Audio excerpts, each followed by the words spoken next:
আসসালামু আলাইকুম। Message YouTube চ্যানেলে আপনাকে স্বাগতম।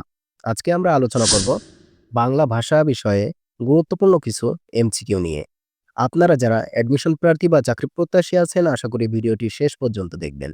চলুন শুরু করা যাক। সর্বপ্রথম আমাদের যে প্রশ্নটি রয়েছে, মানুষের দেহের যেসব অঙ্গ-প্রত্যঙ্গ ধ্বনি তৈরিতে সহায়তা করে, তাকে বলে বাকপ্রত্যঙ্গ। পরবর্তী প্রশ্ন রয়েছে, প্রত্যেক ভাষারই কয়টি মৌলিক অংশ থাকে? প্রত্যেক ভাষারই ৪ টি মৌলিক অংশ থাকে। মনের ভাব প্রকাশের প্রধান মাধ্যম কোনটি?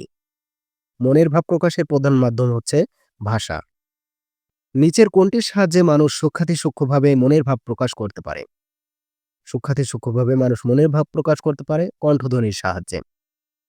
ভাষাকে কিসের বাহন বলা হয়? ভাষাকে ভাবের বাহন বলা হয়।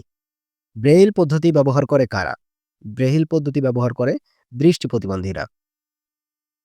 নির্দিষ্ট পরিবেশে মানুষের কথা ও ভাবের প্রতীক কোনটি? নির্দিষ্ট পরিবেশে মানুষের কথা ও ভাবের প্রতীক হচ্ছে ভাষা। পরবর্তী প্রশ্ন রয়েছে, বাংলাদেশ ছাড়াও নিচের কোন অঞ্চলের মানুষের ভাষা বাংলা?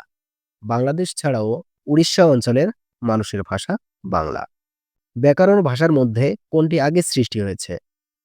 ভাষা আগে সৃষ্টি হয়েছে। ভাষা কি? ভাষা হচ্ছে ভাবের উচ্চারণ। মানুষের মুখে উচ্চারিত অর্থবোধক ও মনোভাব প্রকাশক ধ্বনির সমষ্টিকে বলে ভাষা। প্রত্যেক ভাষারই ৩টি মৌলিক অংশ হল ধ্বনি, শব্দ, বাক্য।